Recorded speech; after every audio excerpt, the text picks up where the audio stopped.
Hey guys, is Neeraj and watching cube tricks 2.0। स्वागत है आप सभी का आज के इस क्लास में। आज है डे 72 उत्तराखंड डीएलएड प्रवेश परीक्षा 2024 का। और इस सीरीज़ में हम लोग कर रहे हैं गणित के क्वेश्चंस, प्रीवियस ईयर के मैथ्स के क्वेश्चंस। तो होपफुली इन क्लासेस को आप इन्जॉय कर रहे होंगे, आपको क्लासेस अच्छी लग रही होंगी। अगर क्लासेस अच्छी लग रही हैं तो वीडियो को लाइक और चैनल को सब्सक्राइब ज़रूर करिएगा। और अगर किसी को बेसिक्स मैथ्स पढ़नी है तो आप डिस्क्रिप्शन बॉक्स में जाके टॉपिक वाइज पढ़ सकते हैं। और अगर किसी को लाइव बेसिक मैथ्स पढ़नी है तो आप कमेंट सेक्शन में मुझे बता सकते हैं कि सर हमको लाइव जो है बेसिक मैथ पढ़नी है। ठीक है, तो चलिए ज़्यादा देरी ना करते हुए शुरू करते हैं आज की क्लास, आज के पहले क्वेश्चन के साथ। और जो बच्चे मैं बताना चाहूँगा कि बहुत ही जल्द जो है हमारी सारी क्लासेस स्टार्ट हो जाएंगी, यानी रीजनिंग भी मैं बहुत जल्दी स्टार्ट करने वाला हूँ। ठीक है, तो चलिए शुरू करते हैं आज की क्लास। किसी वस्तु का अंकित मूल्य 200 रुपये है। अंकित मूल्य पर 12 सही 1/2% का बट्टा देकर भी 25% का लाभ अर्जित किया जाता है। उस वस्तु का क्रय मूल्य क्या है? अब इस क्वेश्चन को करने से पहले पहले आपको अंकित मूल्य और क्रय मूल्य और विक्रय मूल्य पता होना चाहिए। तो मैं आपको रिकमेंड करूंगा कि नीचे प्लेलिस्ट में प्रॉफिट एंड लॉस का लिंक दिया हुआ है, वहां जाके उस सीरीज को मेरे ख्याल से 7-8 वीडियोस होंगी, उनको एक बार पढ़ लीजिए। आप भले ही किसी भी बैकग्राउंड के हैं, आर्ट्स के हों, बायो के हों, कॉमर्स के हों, आपको डेफिनेटली चीज़ें समझ में आ जाएंगी। ठीक है, और आपने अगर 30 आज जैसा 38 है, आपने 37th क्लास पढ़ी है, 36 क्लास पढ़ी है, तो भी आप ये अच्छे से समझ पाएंगे। तो चलिए देखते हैं। वस्तु का अंकित मूल्य 200 रुपये है। अंकित मूल्य पर 12.5% का बट्टा देकर भी 25% का लाभ अर्जित किया जाता है। तो वस्तु का क्रय मूल्य आपको निकालना है। तो जैसा कि मैंने पिछले क्वेश्चन में आपको बताया था, जो कॉस्ट प्राइस है उसको हम यहाँ लिखते हैं यानी क्रय मूल्य, फिर लिखते हैं हम अंकित मूल्य यानी मार्क प्राइस, और फिर लिखते हैं सेलिंग प्राइस यानी एसपी। हमेशा हमको ध्यान रखना है कि जो अंकित मूल्य से बढ़ाकर दिया जाता है वो एमपी से बढ़कर एसपी में आता है, और जो प्रॉफिट लॉस होता है वो हमेशा कॉस्ट प्राइस से सेलिंग प्राइस की तरफ होता है। चलिए देखते हैं। सबसे पहले हमें बोला गया है कि जो हमारा मार्क प्राइस है यानी जो अंकित मूल्य है वो 200 रुपये है। ठीक है, और अंकित मूल्य पर जो बट्टा है वो कितना है, 12 दूनी 24, और एक 25/2 यानी 12.5% का बट्टा है। 12.5% का डिस्काउंट दिया गया है, ध्यान रखिएगा। और जो प्रॉफिट हो रहा है वो 25% का प्रॉफिट हो रहा है। ठीक है, तो सबसे पहले हम देखेंगे 12.5% का डिस्काउंट। इससे पहले की क्लासेस अगर आप लोगों ने पढ़ी हैं तो आप लोगों ने देखा होगा, अगर 5% का डिस्काउंट है तो हम 95% निकाल लेते हैं, अगर 10% का डिस्काउंट है तो हम 90% कैलकुलेट कर लेते हैं, और उसी तरह अगर 20% का डिस्काउंट है तो हम 80% कैलकुलेट कर लेते हैं। तो यहाँ पे अगर 12.5% का डिस्काउंट है तो सबसे पहले हम क्या करेंगे, 100 में से 12.5 को माइनस करेंगे। तो 100 में से 12 को पहले माइनस करेंगे तो 88 आएगा, यानी आपको 87.5% निकालना है, यानी 87.5% आपको निकालना है। किसका? 200 का, यानी 200 गुणा 87.5/100 अगर आप निकालेंगे तो आपका सेलिंग प्राइस आ जाएगा, एसपी आपका आ जाएगा। तो देखिए 20 से 20 हमने कट कर दिए, 2 से इसको मल्टीप्लाई करते हैं, 2 5 10, 2 7 14 और 1 15, 2 8 16 और 1 17। तो ये हो गया 175, यानी 200 रुपये का सामान में अगर 12.5% का डिस्काउंट दिया जा रहा है तो वो चीज़ हमें 175 रुपये की पड़ रही है। ठीक हो गया। अब ये 175 की कब पड़ी? 175 का अगर उसने सामान बेचा है उस दुकानदार ने, तो उसको 25% का लाभ हुआ है। क्या हुआ है? 25% का लाभ हुआ है। अब मैंने आपको बताया हुआ है कि क्रय मूल्य यानी कॉस्ट प्राइस को आप हमेशा 100% के बराबर यानी 100% के इक्वल मानेंगे, और जो एसपी है, जो सेलिंग प्राइस है, उसके लिए आप क्या करेंगे कि जितना भी डिस्काउंट, जैसे यहाँ पे 25% का प्रॉफिट हो रहा है तो एसपी की वैल्यू 125% हो जाएगी। अब हमारे पास एसपी की वैल्यू दे रखी है कितनी, 175 रुपये। ध्यान से देखिएगा, आपको कॉस्ट प्राइस निकालना है। तो यहाँ पर 125% का जो मान है, 125% की जो वैल्यू है वो 175 आ गई। तो जो 1% की वैल्यू होगी वो हो जाएगी आपकी 175/125। सिमिलरली आपको कॉस्ट प्राइस निकालना है यानी क्रय मूल्य निकालना है, तो आप 100% का मान निकालेंगे, तो 100% की वैल्यू हो जाएगी 175/125 इंटू 100। ठीक है, अब होपफुली सबको दिख रहा होगा, थोड़ा सा नीचे आ गया लेकिन कोई बात नहीं, विजिबल होगा। मैं फिलहाल इसको इधर सॉल्व कर दे रहा हूँ, यानी 175/125 इंटू 100। अब इसको हम इजीली 25 से कट कर सकते हैं। ठीक है, 25 5 ज़ा 125, 25 7 ज़ा 175। ठीक है, तो 5 से इसको कट कर दीजिए, 5 2 ज़ा 10 और 0, यानी 7 2 ज़ा 14, यानी 140 आपका आंसर होगा। यानी जो क्रय मूल्य है यानी जो कॉस्ट प्राइस है 140 है। मैं आपको फिर से रिकमेंड करूंगा, नीचे जाके डिस्क्रिप्शन बॉक्स में प्रॉफिट एंड लॉस का लिंक दिया हुआ है, वहां पे जाके प्रॉफिट लॉस को अच्छे से पढ़िए। वहां पे डिस्काउंट के ढेर सारे क्वेश्चन हैं, 100% मेरी गारंटी आप सीख जाएंगे। होपफुली ये क्वेश्चन आपको समझ में आया होगा। बढ़ते हैं हम आज के अगले प्रश्न की तरफ। अगर किसी को इस क्वेश्चन में दिक्कत हुई है, कोई प्रॉब्लम है, तो कमेंट सेक्शन में बताना, मैं 100% हेल्प करने की पूरी कोशिश करूंगा। ठीक है, और हम हर कमेंट का आंसर करते हैं। कमेंट सेक्शन में ज़रूर बताइएगा, आपकी जो भी प्रॉब्लम है उसको सॉल्व ज़रूर किया जाएगा। अगला क्वेश्चन देखते हैं। तो जो हमारा अगला प्रश्न है वो, यदि 50 संतरों का क्रय मूल्य 40 संतरों के विक्रय मूल्य के बराबर हो तो प्रतिशत लाभ ज्ञात करिए। ठीक है, तो यहाँ पे क्या कहा गया है। अब ये क्वेश्चन बहुत कॉमन क्वेश्चन है, कई बार एग्जाम में पूछा भी जा चुका है। तो देखिएगा कैसे इस क्वेश्चन को करना है। ऐसे जबरदस्त एक मैं तरीका इस क्वेश्चन को करने का आपको बताऊंगा कि आप बोलेंगे सर मजा आ गया। ठीक है, तो 50 संतरों का क्रय मूल्य 40 संतरों के विक्रय मूल्य के बराबर है तो प्रतिशत लाभ ज्ञात करिए।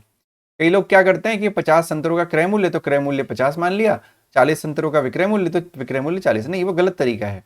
इसका जो तरीका होता है वो पहले तरीका आप देखेंगे, फिर मैं आपको इसका अल्टरनेट मेथड बताऊंगा, जिससे देखते ही आप क्वेश्चन का आंसर कर सकते हैं। ठीक है, देखिए अगर ऐसा क्वेश्चन आपके सामने आता है कि कुछ चीजों का क्रय मूल्य कुछ चीजों के विक्रय मूल्य के बराबर है, तो उस केस में हमेशा देखिए लाभ या लाभ हानि प्रतिशत निकालने के लिए आपको जितनी चीजों का आपके पास क्रय मूल्य है उतनी ही चीजों का आपके पास विक्रय मूल्य होना चाहिए। ये उम्मीद करता हूं सबको पता है ना। जितनी चीजों का क्रय मूल्य है उतनी ही चीजों का आपके पास विक्रय मूल्य होना चाहिए। तो हम सबसे पहले वही काम करेंगे। अब हमसे यहाँ पे क्या कहा गया है, देखिएगा ध्यान से। 50 संतरों का क्रय मूल्य मैं इंग्लिश में लिखूंगा, यानी cost price of 50 oranges is equal to selling price of कितना, 40 ऑरेंजेस। ठीक है, 40 ऑरेंजेस, वो मैं बड़ा करके लिख दे रहा हूँ यहाँ पे। अब इसका जो ट्रेडिशनल मेथड है जो जनरली कराया जाना चाहिए वो क्या कहता है हमसे, वो भी आपके लिए आना जरूरी है। तो हम सबसे पहले क्या करते हैं कि हम मान लेते हैं कि एक ऑरेंज का price, cost price of 1 orange का कॉस्ट प्राइस मान लेते हैं कि 1 रुपए है। तो अगर एक ऑरेंज का कॉस्ट प्राइस क्रय मूल्य 1 रुपए है, ध्यान से देखिएगा, इसको आपको सीखना नहीं है, बस समझना है ध्यान से। सीखना कुछ और है, वो मैं बताऊंगा आपको। सीपी ऑफ 1 ऑरेंज 1 रुपए है, सीपी ऑफ 1 ऑरेंज 1 रुपए हो गया। तो भाई सीपी ऑफ 40 ऑरेंजेस क्या हो गया, 40 ऑरेंजेस क्या होगा, 40 रुपए हो गया, सिंपल सी बात है। और एसपी ऑफ 40 ऑरेंजेस क्या हो जाएगा फिर, एसपी ऑफ 40 ऑरेंजेस किसके बराबर है, सीपी ऑफ 50 के बराबर है, और सीपी ऑफ 50 क्या होगा, 50 होगा। समझ में आया, ध्यान से देखिएगा, मुझे लगता है यहाँ पे थोड़ा सा कंफ्यूजन आपको हो सकता है। मैं देखिए कॉस्ट प्राइस एक एप्पल का, यानी एक ऑरेंज का एप्पल सॉरी एक संतरे का अगर क्रय मूल्य 1 रुपए है तो 40 संतरों का 40 रुपए होगा। उसी तरह 50 संतरों का क्रय मूल्य 50 रुपए होगा, यस और नो, है ना। ठीक है, इतना क्लियर है सभी को। तो अगर 40 संतरों का क्रय मूल्य 40 रुपए है, 50 संतरों का क्रय मूल्य 50 रुपए है, तो हमें देखा ऊपर हमें लिखा हुआ है कि जो 50 संतरों का क्रय मूल्य है वो 40 संतरों के विक्रय मूल्य के बराबर है। यानी अगर 50 संतरों का क्रय मूल्य 50 रुपए है तो 40 संतरों का विक्रय मूल्य भी 50 रुपए होगा, नहीं होगा। ठीक है, जैसा कि मैंने शुरू में कहा था कि आपके पास जितने चीजों का विक्रय मूल्य हो उतनी ही चीजों का क्रय मूल्य भी होना चाहिए। तो आप देखेंगे कि आपके पास 40 ऑरेंजेस का क्रय मूल्य है 40 रुपए, और 40 ऑरेंजेस का विक्रय मूल्य है 50 रुपए, यानी 40 रुपए क्रय मूल्य हो गया, विक्रय मूल्य 50 रुपए हो गया। आप बाकी आगे आप फॉर्मूला लगा सकते हैं। ठीक है, क्योंकि कॉस्ट प्राइस यानी क्रय मूल्य आपका 40 है, विक्रय मूल्य आपका 50 है, तो आपको फायदा हुआ है, कितने रुपए का फायदा हुआ है, 10 रुपए का फायदा हुआ है। क्योंकि आपको लाभ प्रतिशत निकालना है तो लाभ बट्टा क्रय मूल्य गुणा 100, यही फॉर्मूला होता है। 0 से 0 कट कर दीजिए, 4 से इसको काटिए, 25% आंसर। अब ये तो वो तरीका है जो आपका ट्रेडिशनली कहा जाता है कि भाई ऐसे क्वेश्चन सॉल्व किया गया है, लेकिन ऐसे आपको करना नहीं है। आपको करना कैसे है वो देखिए जरा यहाँ पे। कभी भी ऐसी कंडीशन आपके सामने आती है कि कुछ चीजों का क्रय मूल्य कुछ चीजों के विक्रय मूल्य के बराबर है, या इंग्लिश में कहें that cost price of few article is always equal to the selling price of few article, तो उस केस में आप क्या करेंगे, देखिएगा ध्यान से। जिसके साथ क्रय मूल्य लिखा हुआ है, जिसके साथ क्रय मूल्य लिखा हुआ है 50 संतरों का क्रय मूल्य, उसको आप उल्टा विक्रय मूल्य मान लीजिए, 50 रुपए मान लीजिए। ठीक है, सिमिलरली जिसके साथ विक्रय मूल्य लिखा हुआ है उसको आप क्रय मूल्य मान लेंगे, कॉस्ट प्राइस 40 रुपए। समझ में आया मैंने क्या कहा, जिसके साथ क्रय मूल्य लिखा गया है उसको आप विक्रय मूल्य मानेंगे, और जिसके साथ विक्रय मूल्य लिखा गया है उसको क्रय मूल्य मानेंगे। लेकिन ये तभी आप मानेंगे जब कुछ चीजों का क्रय मूल्य कुछ चीजों के विक्रय मूल्य के बराबर होगा। ठीक है, तो देखो सेलिंग प्राइस 50 रुपए है, कॉस्ट प्राइस 40 रुपए है, यानी विक्रय मूल्य 50 रुपए है, क्रय मूल्य 40 रुपए है, तो फायदा कितने का हो गया, प्रॉफिट कितने का हो गया, 10 रुपए का प्रॉफिट हो गया। ठीक है, तो अब आपका फॉर्मूला क्या होता है प्रॉफिट परसेंटेज का, प्रॉफिट परसेंटेज इक्वल टू होता है, यानी लाभ प्रतिशत बराबर होता है लाभ बट्टा क्रय मूल्य गुणा 100, यही तो होता है, यानी 10 बट्टा कॉस्ट प्राइस यानी 40 गुणा 100। ठीक है, तो 0 से 0 कटा, 4 से कटा, 25 टाइम आंसर। तो कुछ आपको सोचने की आवश्यकता नहीं है। जब भी ऐसी कंडीशन आए कि कुछ चीजों का क्रय मूल्य कुछ चीजों के विक्रय मूल्य के बराबर है, तो आप जिसके साथ क्रय मूल्य लिखा हुआ है उसको विक्रय मूल्य, और जिसके साथ विक्रय मूल्य लिखा हुआ है उसको क्रय मूल्य मान लीजिए, आपका आंसर आ जाएगा।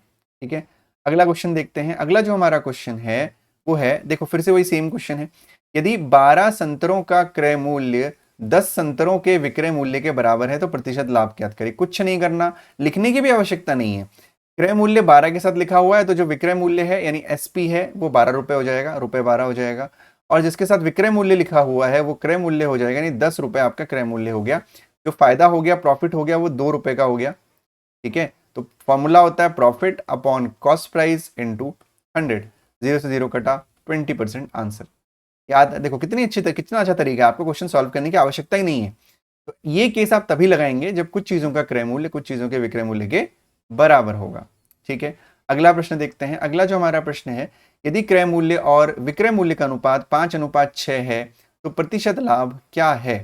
ठीक है, ध्यान से देखिएगा, यदि क्रय मूल्य और विक्रय मूल्य का अनुपात 5:6 है तो प्रतिशत लाभ है, ये आपसे पूछा गया है।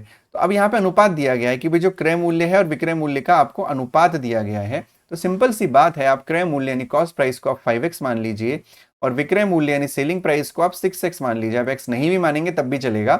तो अगर CP 5x है और SP 6x है तो जो प्रॉफिट की वैल्यू है वो x है। कैसे भाई, 6x माइनस 5x करेंगे, यानी लाभ निकालने के लिए विक्रय मूल्य में से क्रय मूल्य को माइनस किया जाता है, तो x आ गया। तो फॉर्मूले में लगा दीजिए प्रॉफिट अपॉन कॉस्ट प्राइस यानी लाभ बट्टा क्रय मूल्य गुणा 100। ठीक है, x कटा, 5 दूनी 10, 0, यानी 20% आपका आंसर, ऑप्शन नंबर ए। उम्मीद करता हूं क्वेश्चन समझ में आया होगा। बिल्कुल भी डिफिकल्ट क्वेश्चन नहीं है, सारे ही बहुत आसान क्वेश्चंस हैं। अगर कोई दिक्कत है तो कमेंट सेक्शन में जरूर आप बताइएगा, मैं इंतजार करूंगा। और आपकी जो भी प्रॉब्लम होती है, जब हमारी लाइव क्लासेस चलेंगी तो डाउट सेशन भी होता है हमारे इसमें। डाउट सेशन में आपसे टेलीग्राम में आपसे क्वेश्चन मंगाए जाएंगे, उसमें आप क्वेश्चंस भेजेंगे और तब जो है आप इजीली हम उस क्वेश्चन का आंसर आपको कर सकते हैं। संतरों को 25 रुपए के 10 की खरीद की दर से खरीद कर 25 के 9 की दर पर बेचा गया, प्रतिशत लाभ क्या है। क्वेश्चन को समझिएगा ध्यान से। उसने क्या किया, सबसे पहले क्रय मूल्य की बात करते हैं, यानी कॉस्ट प्राइस की बात करते हैं। 25 रुपए से उसने 10 संतरे खरीदे। ठीक है, 10 संतरे खरीदे। ठीक, और जब बेचने की बात आई तो उसने 25 रुपए के 9 संतरे बेच दिए। ठीक है, तो आपको लाभ प्रतिशत निकालना है। एक बात अपने दिमाग में गांठ बांध लीजिए कि अगर आपको लाभ या हानि निकालनी है या लाभ हानि प्रतिशत निकालना है तो जितने का आपके पास क्रय मूल्य है उतने का ही आपके पास विक्रय मूल्य होना चाहिए। लेकिन जब आप यहाँ पे देखेंगे तो आपके पास यहाँ पे 10 चीजों का क्रय मूल्य है लेकिन 9 चीजों का विक्रय मूल्य है। तो आपको चीजों को बैलेंस करना पड़ेगा कि जितने का क्रय मूल्य हो उतने का ही विक्रय मूल्य आप निकालें। तो कई लोग इसमें क्या करते हैं कि 1 की वैल्यू निकाल लेते हैं कि भाई 1 का क्रय मूल्य निकाल लिया, तो जैसे यहाँ पे 1 का क्रय मूल्य क्या हो जाएगा, 25/10 हो जाएगा। यहाँ पे 1 का विक्रय मूल्य क्या हो जाएगा, 25/9 हो जाएगा। लेकिन हम 1 का जब निकालते हैं तो वैल्यू फ्रैक्शन में आती है, और यहाँ आप अच्छे से समझते हैं कि फ्रैक्शन को सॉल्व करना बहुत डिफिकल्ट होता है। तो हम क्या करते हैं, यहाँ पे एक ऐसा नंबर लेते हैं जो दोनों में कॉमन हो और हमारा फ्रैक्शन वाली प्रॉब्लम भी हमारे सामने ना आए। तो उसके लिए हम क्या करते हैं, हम बेसिकली इसको ऐसे ही लिखते हैं और यहाँ पे एक काम करते हैं, क्रॉस मल्टीप्लाई कर देते हैं ऐसे। ठीक है, क्रॉस मल्टीप्लाई कर देंगे तो देखो, अगर हम क्रॉस मल्टीप्लाई आप नहीं भी करोगे तो ऐसे समझ लो, क्रॉस मल्टीप्लाई मत याद रखो। यहाँ पे जो 9 है इस पूरे को आप 9 से मल्टीप्लाई कर दीजिए और इस पूरे को आप 10 से मल्टीप्लाई कर दीजिए, यानी रिवर्स मल्टीप्लाई कर दीजिए। अगर आप रिवर्स मल्टीप्लाई करेंगे तो इसको 9 से करेंगे तो 25 9 जा 225। ठीक है, और ये आपका हो जाएगा 90, यानी 90 ऑरेंजेस का जो क्रय मूल्य है वो 225 है। फिर ये भी हो जाएगा 10 9 जा 90, और 90 का जो विक्रय मूल्य है वो 250 रुपए। देखो आसान हो गया, यानी 90 चीजों का हमारे पास क्रय मूल्य आ गया और 90 का ही हमारे पास विक्रय मूल्य आ गया। तो ये बात दिमाग में बिठा लीजिए कि जितने का क्रय मूल्य चाहिए उतने का ही विक्रय मूल्य भी चाहिए। अब हमारे पास क्रय मूल्य भी है और हमारे पास विक्रय मूल्य भी, यानी हमारे पास कॉस्ट प्राइस भी है, हमारे पास सेलिंग प्राइस भी है। तो प्रॉफिट निकालने के लिए हम क्या करते हैं, विक्रय मूल्य माइनस क्रय मूल्य, यानी SP माइनस CP, यानी 250 माइनस 225। तो ये आपका हो जाएगा कितना, 250 माइनस 225 कितना हो जाएगा, 25 हो जाएगा। ठीक है, 25 हो जाएगा। तो ये 25 हो गया। तो अभी 25 अगर है तो आपको प्रॉफिट परसेंटेज की वैल्यू निकालने के लिए बोला गया है, जो अभी तक हम करते हुए आ रहे हैं। तो अब तक तो फॉर्मूला याद हो जाना चाहिए कि प्रॉफिट अपॉन कॉस्ट प्राइस यानी 225 गुणा 100। 25 नम 225, आपका आंसर आ गया 100/9, यानी 100/9 का मतलब है 11 1/9% आपका आंसर है, जो है ऑप्शन नंबर सी। ठीक है,